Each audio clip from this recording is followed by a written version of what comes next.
네, 종로에 있는 악기 상가죠. 그 낙원 상가 앞에 가면 3,000원짜리 해장국집이 하나 있습니다.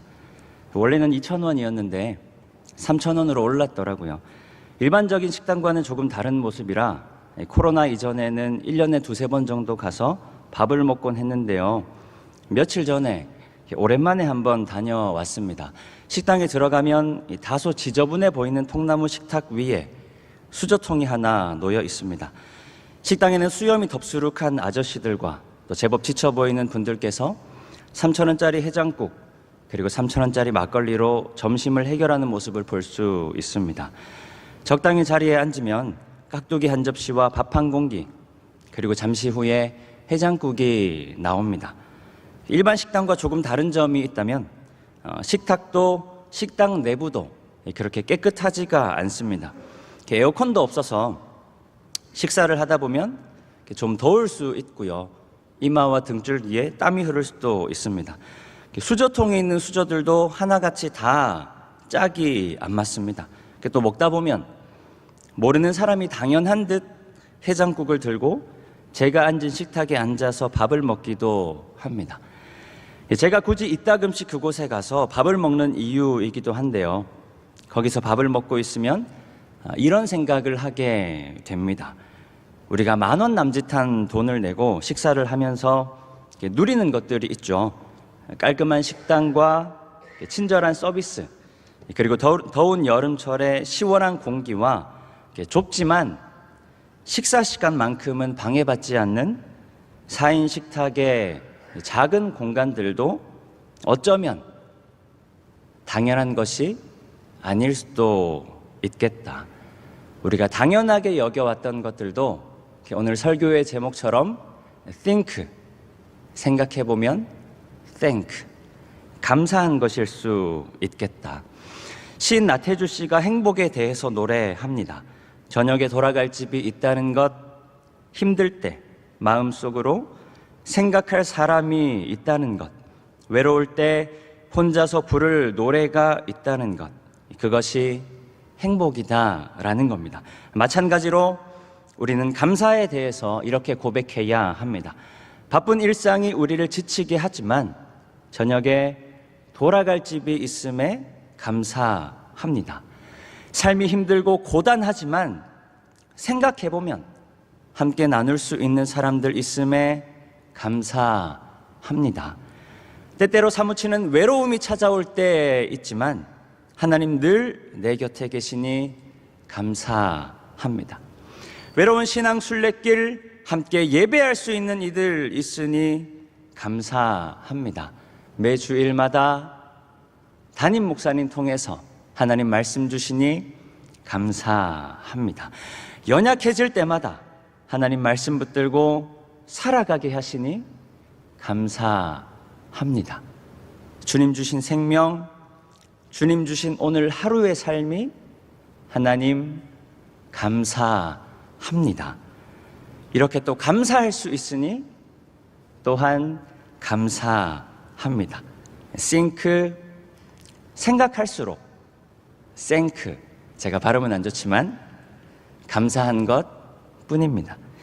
감사를 뜻하는 단어 thank가 본래 think, 생각이라는 개념에서 출발했다고 합니다.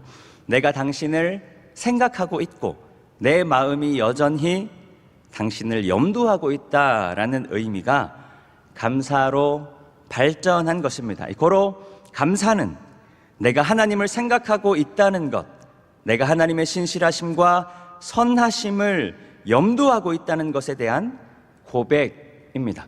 비록 내 기준에 못 미친다 하더라도 때때로 막막한 삶이 내 앞을 가로막고 있다 할지라도 나는 나를 향한 하나님의 호의, 하나님의 선한 의도를 생각하고 있습니다.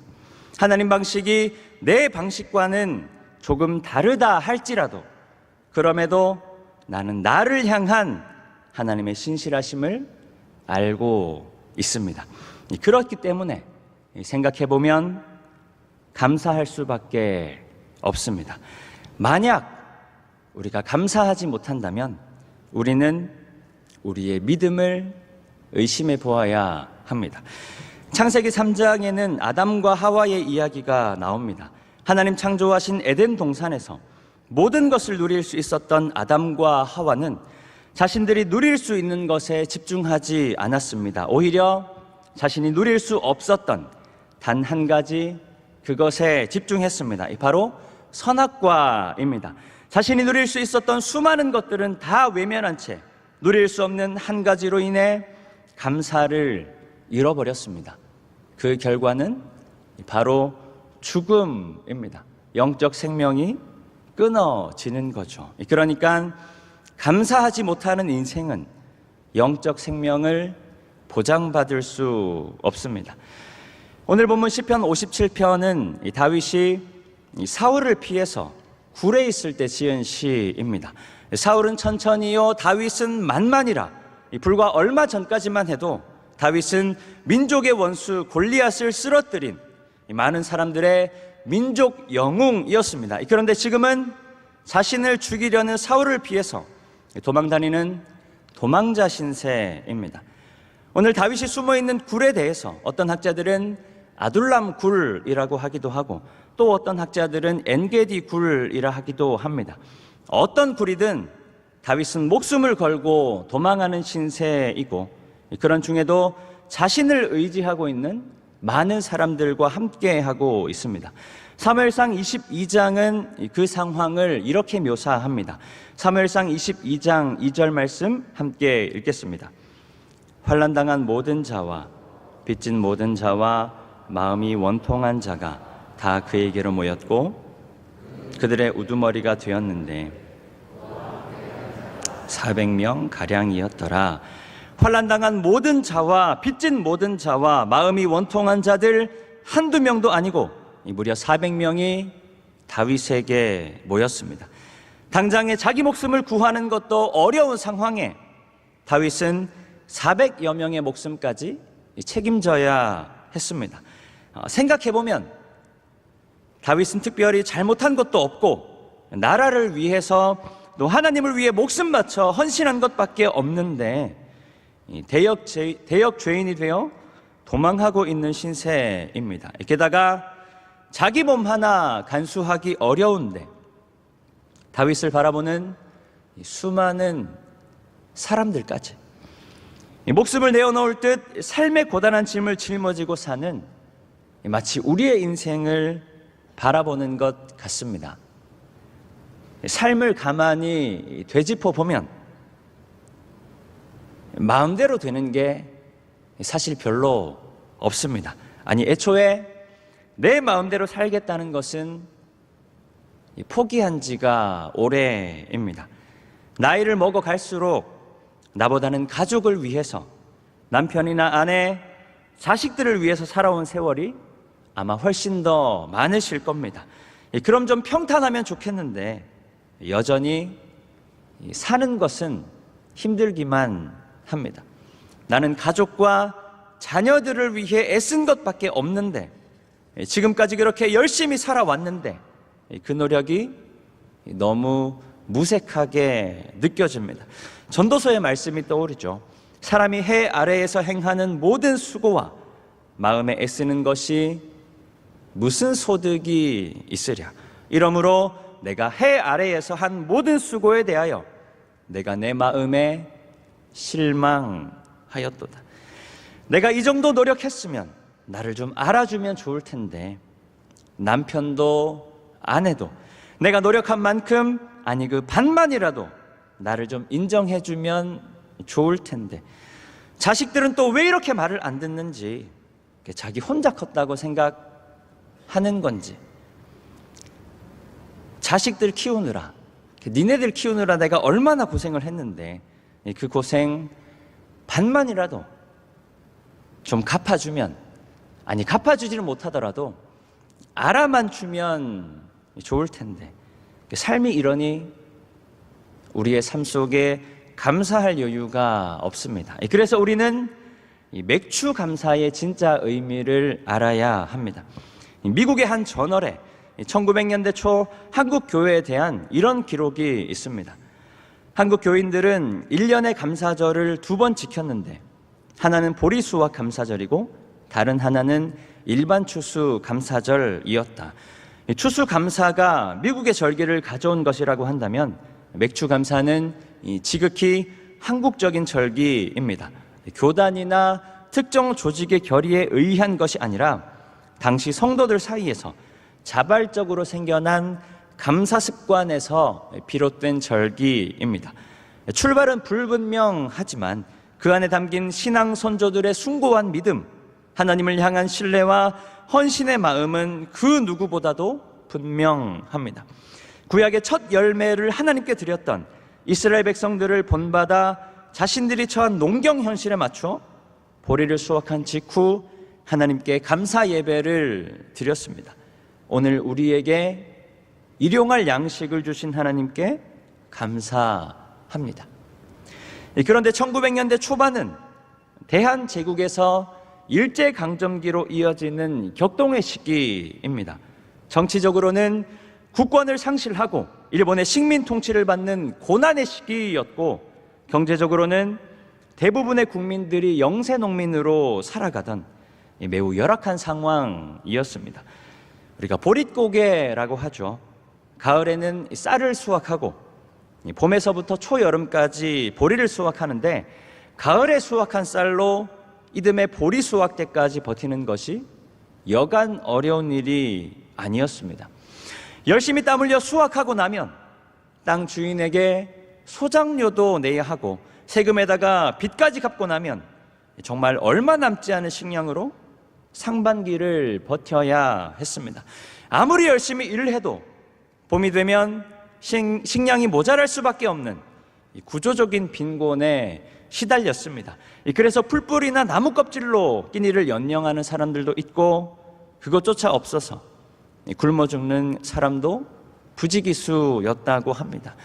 그렇게 힘든 보릿고개를 겨우 넘어서면 풍족하지는 않지만 보리 수확으로 그나마 끼니를 연명할 수 있었습니다.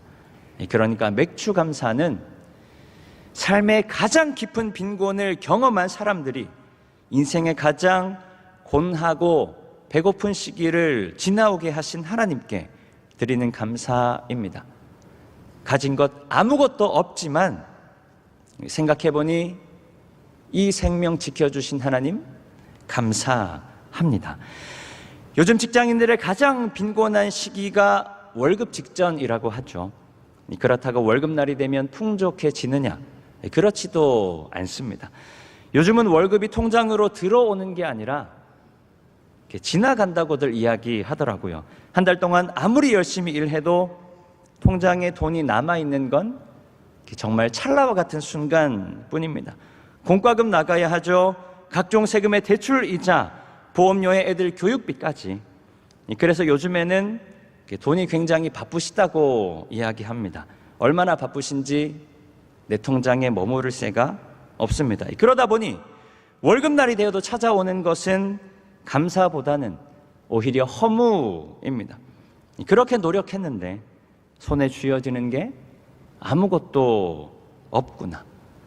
돈으로 무언가를 판단하는 게 익숙해져 있다 보니까 가끔은 이렇게 사는 내가 너무 보잘것없는 존재로 여겨지기도 합니다. 그런데 맥추감사는 그런 게 아니라는 거죠. 풍족해서 감사하는 게 아니라, 삶의 문제가 다 해결되어서 감사하는 것이 아니라, 그래도 인생의 힘든 시간을 지나오게 하신 것에 감사하는 겁니다. 혹여나 지금이 가장 힘들게 느껴진다면 다가올 시간들은 덜 힘들게 인도하실 하나님 앞에 감사하는 겁니다. 가진 것 아무것도 없다 하더라도 오늘을 살아가게 하신 것에 감사하는 겁니다. 지금 내게 없는 것에 집중하는 것이 아니라, 내가 가진 것 많지 않아도 그럼에도 하나님 내게 허락하신 것에 집중하여 think, 생각해보니 thank, 감사한 것 뿐이더라. 다윗이 그랬습니다. 자신에게 없는 것에 집중하지 않고 자신이 처한 상황에 매몰되지도 않았습니다. 힘들고 어려운 상황이지만 오히려 자신의 삶 가운데 함께 하시는 하나님께 집중했습니다.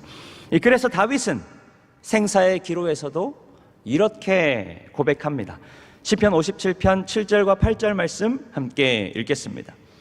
하나님이여, 내 마음이 확정되었고 내 마음이 확정되었사오니 내가 노래하고 깰지어다. 비파야 수금아 깰지어다. 내가 새벽을. 사울은 천천히요, 다윗은 만만이라. 과거의 영광 다 사라지고 목숨도 장담할 수 없는 막막한 상황이지만, 그럼에도 하나님 노래할 수 있는 생명 있음을 고백하며 힘든 상황 가운데 자칫 흔들릴 수 있는 자신을 오히려 다윗은 더 채찍질합니다. 나는 내 마음을 하나님께로 확정했으니 내 영혼아 내 영광아 깰지어다. 비파야 수금아 깰지어다. 내가 새벽을 깨우리로다. 비록 내일을 보장받을 수 없는 상황이지만 그럼에도 살아있는 오늘로 말미암아 다윗은 하나님께 감사합니다.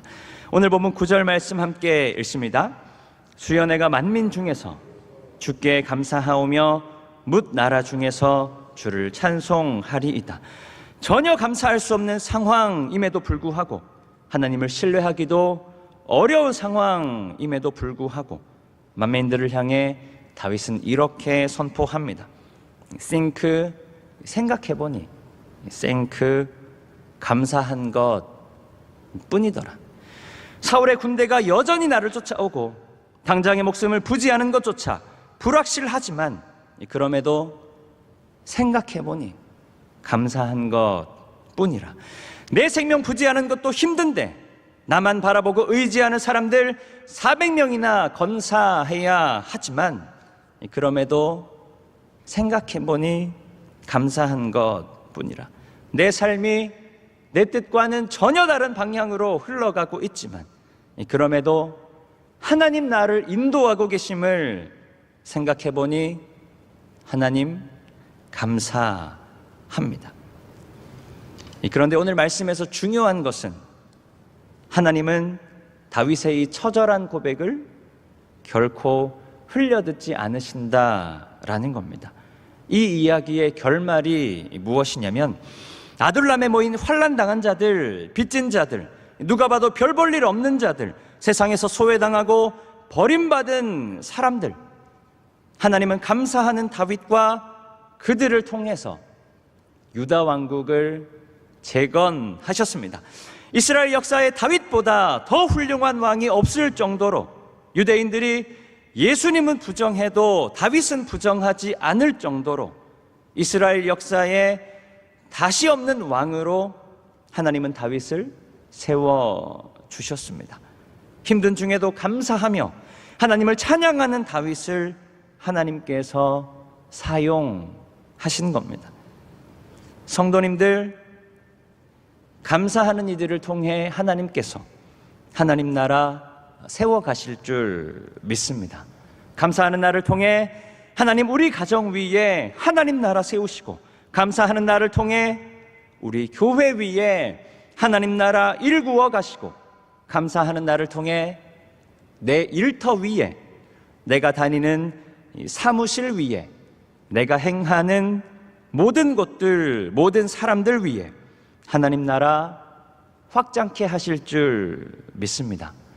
그 믿음으로 감사함을 통해 이 땅 가운데 하나님 나라 세워가는 우리 모든 성도님들 되시기를 주님의 이름으로 축원합니다. 기도합니다. 하나님, 우리로 감사하게 하여 주시옵소서. 삶의 여러 가지 힘듦과 어려움들로, 육신의 연약함으로 감사하지 못했던 지난 날을 회개하게 하시고, 하나님 우리에게 허락하신 생명 바라보며, 하나님 살아가게 하신 오늘을 바라보며 감사하게 하여 주시옵소서. 풍족한 중에도 감사하게 하시고 빈곤한 중에도 감사하게 하옵소서. 평탄한 길을 걸어갈 때에도 감사하게 하시고 삶의 고난 중에도 감사하게 하여 주시옵소서. 하나님의 일하심이 느껴질 때에도 감사하게 하시고, 앞이 막막하여 하나님이 보이지 않을 때에도 감사하게 하여 주시옵소서. 그렇게 감사하는 삶을 통해 이 땅 가운데 하나님 나라 이루어가게 하여 주시옵소서. 감사로 말미암아 험난한 이 시대 가운데에 하나님 앞에 귀하게 쓰임받는 시흥의 모든 성도님들 도와되게 하여 주시옵소서. 모든 것 감사드리오며 살아계신 예수 그리스도의 이름으로 기도드리옵나이다. 아멘.